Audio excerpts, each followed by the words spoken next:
Hi guys, welcome back to Ashwathi vlogs. Video ನೋಡೋ ಮೊದಲು please like, share and subscribe. So ಇವತ್ತಿನ ವಿಡಿಯೋದಲ್ಲಿ ನಮ್ಮ ಮಮ್ಮಿ ನಮಗೆ ಚಿಕನ್ ಬಿರಿಯಾನಿ ಮಾಡ್ತಿದ್ದಾರೆ. ತುಂಬ ದಿನದಿಂದ ನಾವು ಇದನ್ನು ವೇಟ್ ಮಾಡ್ತಿದ್ವಿ. Finally the day has come. So ಬನ್ನಿ ನೋಡೋಣ ಏನೆಲ್ಲ ಇಂಗ್ರೀಡಿಯೆಂಟ್ಸ್ ನಾವು ಯೂಸ್ ಮಾಡಬೇಕು ಅಂತ. ಸೊ ಗೈಸ್, ಮೊದಲಿಗೆ ನಾವು 1 kg ಚಿಕನ್ ತಗೊಂಡಿದ್ದೇವೆ ಮತ್ತು ಅರ್ಧ ಲೀಟರ್ ಮೊಸರು, ಕೊತ್ತಂಬರಿ ಸೊಪ್ಪು, ಒಂದು ಲೆಮನ್, ಪುದೀನ ಮತ್ತು ಸ್ವಲ್ಪ green chilli powder, turmeric powder ಮತ್ತು ಗರಂ ಮಸಾಲ ಮತ್ತು ಸ್ವಲ್ಪ ಫ್ರೀಡಮ್ ಆಯಿಲ್ ಹಾಗೂ ಬಿರಿಯಾನಿ ಮಸಾಲ, ನಂದಿನಿ ತುಪ್ಪ ಮತ್ತು coriander powder and ginger garlic paste, ಸ್ವಲ್ಪ ಫ್ರೈಡ್ ಆನಿಯನ್ಸ್, ಗೋಡಂಬಿ, ದ್ರಾಕ್ಷಿ, ಪೆಪ್ಪರ್ ಮತ್ತು ಚಕ್ಕೆ, ಲವಂಗ, ಏಲಕ್ಕಿ and finally the last ingredient ನಮ್ಮ ಇಂಡಿಯಾ ಗೇಟ್ ಪ್ಯೂರ್ ಬಾಸ್ಮತಿ ರೈಸ್ನ ನಾವು ಯೂಸ್ ಮಾಡ್ತಿದ್ದೀವಿ. ಸೊ ಗೈಸ್, ಇವೆಲ್ಲ ಚಿಕನ್ ಬಿರಿಯಾನಿ ಮಾಡಲಿಕ್ಕೆ ಬೇಕಾಗಿರುವ ಸಾಮಗ್ರಿಗಳು. ಸೊ ಬನ್ನಿ, ಲೆಟ್ಸ್ ಸ್ಟಾರ್ಟ್. ಸೊ ಗೈಸ್, ಮೊದಲಿಗೆ ಗ್ಯಾಸ್ ಆನ್ ಮಾಡಿ ಅದರಲ್ಲಿ ಪಾತ್ರೆ ಇಟ್ಟು ನೀರು ಹಾಕಬೇಕು. ಅದಾದ ನಂತರ ಇಂಡಿಯನ್ ಗೇಟ್ ಬಾಸ್ಮತಿ ರೈಸ್ನ ತೆಕ್ಕೊಂಡು ನೀಟಾಗಿ ವಾಶ್ ಮಾಡಿ ಒಂದು ಸೈಡಲ್ಲಿ ಇಡಿ.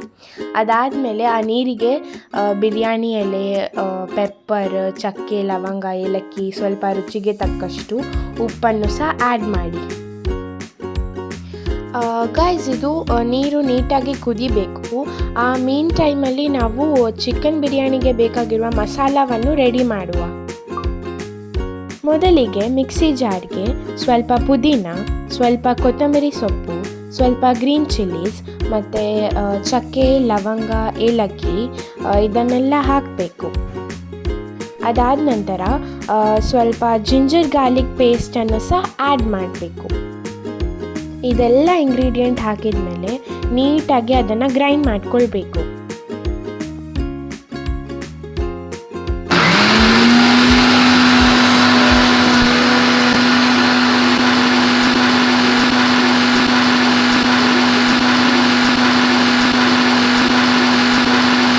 ಅದು ಗ್ರೈಂಡ್ ಆದ ನಂತರ ನಾವು ಈಗ ಚಿಕನ್ ಮ್ಯಾರಿನೇಟ್ ಮಾಡುವ.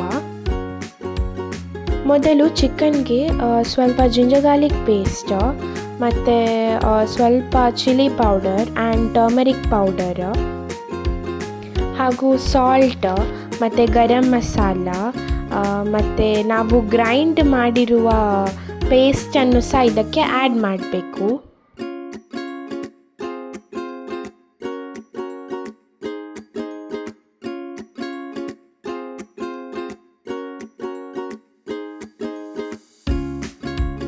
ಸೊ ಗೈಸ್, ನಾವು ಗ್ರೈಂಡ್ ಮಾಡಿರೋ ಪೇಸ್ಟನ್ನು ಹಾಕಿದ ನಂತರ ಸ್ವಲ್ಪ ಬಿರಿಯಾನಿ ಮಸಾಲಾನ ಸಹ ಆ್ಯಡ್ ಮಾಡಬೇಕು. ಅದಾದ ನಂತರ ನಾವು ಸ್ವಲ್ಪ ಕೊರಿಯಂಡರ್ ಪೌಡರ್ನ ಸಹ ಆ್ಯಡ್ ಮಾಡಿ.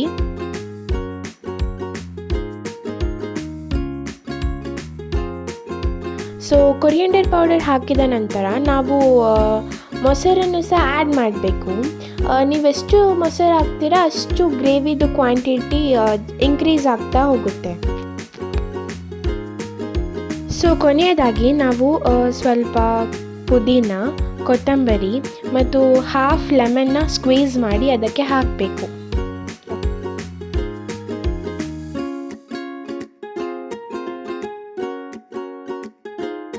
ಅದಾದ ನಂತರ ಸ್ವಲ್ಪ ಫ್ರೀಡಮ್ ಆಯಿಲ್ ಸಹ ಅದಕ್ಕೆ ಸೇರಿಸಿ. ಮತ್ತು ಗೈಸ್, ಲಾಸ್ಟಿಗೆ ನಾವು ಸ್ವಲ್ಪ ಅದಕ್ಕೆ ಫ್ರೈಡ್ ಆನಿಯನ್ಸ್ನ ಆ್ಯಡ್ ಮಾಡಿ ಸ್ವಲ್ಪ ಉಪ್ಪನ್ನು ಸಹ ಆ್ಯಡ್ ಮಾಡಿ ನೀಟಾಗಿ ಅದನ್ನು ಮಿಕ್ಸ್ ಮಾಡಬೇಕು. ಅಂದರೆ ತುಂಬ ನೀಟ್ ಟೆಕ್ಸ್ಚರ್ ಆಗೋದನ್ನು ಬರಿಬೇಕು.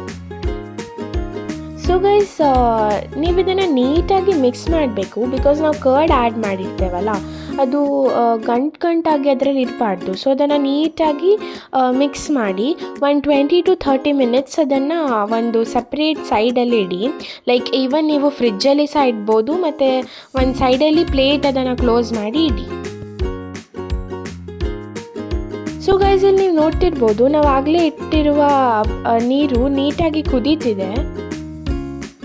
ಸೊ ಈಗ ನಾವು ತೊಳೆದು ಇಟ್ಟಿರುವಂತಹ ನಮ್ಮ ಇಂಡಿಯಾ ಗೇಟ್ ಬಾಸ್ಮತಿ ರೈಸನ್ನು ಅದಕ್ಕೆ ಹಾಕಿ. ಸೊ ಗೈಸ್, ಅದು ರೈಸ್ ಹಾಫ್ ಆಗಿ ಕುಕ್ ಆದರೆ ಸಾಕು, ಬಿಕಾಸ್ ಫುಲ್ ಕುಕ್ ಆದರೆ ಲೈಕ್ ರೈಸ್ ಎಲ್ಲ ಪುಡಿ ಪುಡಿ ಆಗುತ್ತೆ. ಅದಾದ ನಂತರ ನೀವು ಅದನ್ನು ಸ್ಟ್ರೈನ್ ಮಾಡಿ ಒಂದು ಬೇರೆ ಪಾತ್ರೆಯಲ್ಲಿ ಹಾಕಿ. ಈಗ ನಾವೊಂದು ಪಾತ್ರೆಯಲ್ಲಿ ಸ್ವಲ್ಪ ಫ್ರೀಡಮ್ ಆಯಿಲನ್ನು ಹಾಕಿ ನಾವು ಮ್ಯಾರಿನೇಟ್ ಮಾಡಿರುವಂತಹ ಚಿಕನನ್ನು ಸೇರಿಸುವ.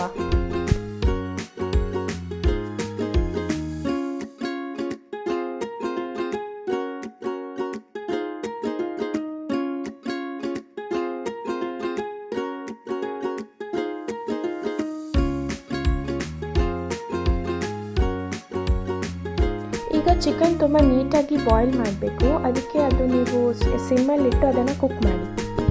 ಗೈಸ್, ನೀವು ನೋಡ್ತಿರ್ಬೋದು, ನಾವು ಕೇಸರಿ ಬಾತಿಗೆ ಯೂಸ್ ಮಾಡ್ತಿರುವ ಕಲರ್, ಅದು ಆ ಕಲರ್ನ ತೊಗೊಂಡು ಸ್ವಲ್ಪ ನೀರು ಹಾಕಿ ಮಿಕ್ಸ್ ಮಾಡಿ ಒಂದು ಸೈಡಲ್ಲಿ ಇಡಿ.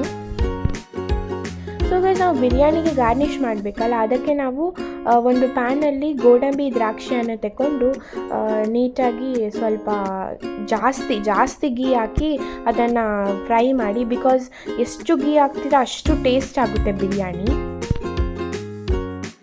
ಸೊ ಗೈಸ್, ಇಲ್ಲಿ ನೀವು ನೋಡ್ತಿರ್ಬೋದು, ನಾವು ಆಗ ಚಿಕನ್ ಮಸಾಲಾನ ಬಾಯ್ಲ್ ಮಾಡಲಿಕ್ಕೆ ಇಟ್ಟಿದ್ವಲ್ಲ, ಸೊ ಅದು ನೋಡಿ ಎಷ್ಟು ನೀಟಾಗಿ ಬಾಯ್ಲ್ ಆಗಿದೆ. ಅದರಲ್ಲಿ ನೀರು ಇರುವಾಗಲೇ ನೀವು ರೈಸ್ನ ಆ್ಯಡ್ ಮಾಡಬೇಕು.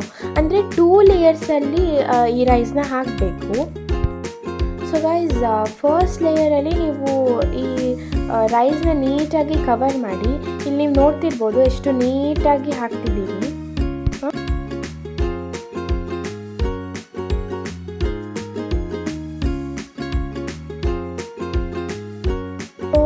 ಫಸ್ಟ್ ಲೇಯರ್ ರೈಸ್ ಹಾಕಿದ ನಂತರ ಅದರ ಮೇಲೆ ನಾವು ಫ್ರೈ ಮಾಡಿಟ್ಟಿರುವಂಥ ಆನಿಯನ್ಸ್ನ ಹಾಕಬೇಕು.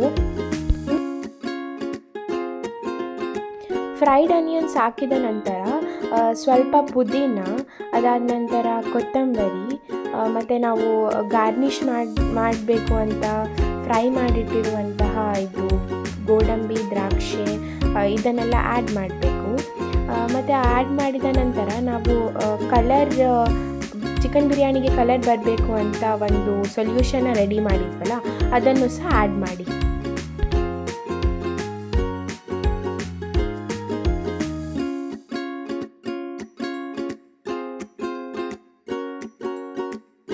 ಇದೆಲ್ಲ ಆದ ನಂತರ ಮತ್ತೆ ಸೇಮ್ ಪ್ರೊಸೀಜರ್ನ ನೀವು ಫಾಲೋ ಮಾಡಬೇಕು. ಅಂದರೆ ಈಗ ನಾವು ಸೆಕೆಂಡ್ ಲೇಯರ್ ರೈಸ್ನ ಹಾಕಬೇಕು. ಈ ಸೆಕೆಂಡ್ ಲೇಯರ್ ರೈಸ್ನ ಹಾಕಿದ ನಂತರ ಸೇಮ್ ಅದೇ ಪ್ರೊಸೀಜರ್, ಪುದೀನ, ಕೊತ್ತಂಬರಿ, ಫ್ರೈಡ್ ಆನಿಯನ್ಸ್, ಗೋಡಂಬಿ ದ್ರಾಕ್ಷಿ ಇದನ್ನೆಲ್ಲ ಹಾಕಿ ಅದು ಕುಕ್ ಮಾಡಲಿಕ್ಕೆ ಬಿಡಿ.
ಸೊ ಗೈಸ್, ಇಲ್ಲಿ ನೀವು ನೋಡ್ತಿರ್ಬೋದು, ಇದು 10 to 15 ಮಿನಿಟ್ಸ್ ನೀಟಾಗಿ ಕುಕ್ ಆಗಿದೆ. ಎಷ್ಟು ನೀಟಾಗಿ ಬಂದಿದೆ ಅಂದರೆ ನೋಡುವಾಗಲೇ ನಮಗೆ ಫುಲ್ ಟೇಸ್ಟಿ ಫೀಲ್ ಅನಿಸ್ತಿದೆ. ನೋಡುವ ಹೇಗಾಗಿದೆ ಅಂತ ಟ್ರೈ ಮಾಡುವ.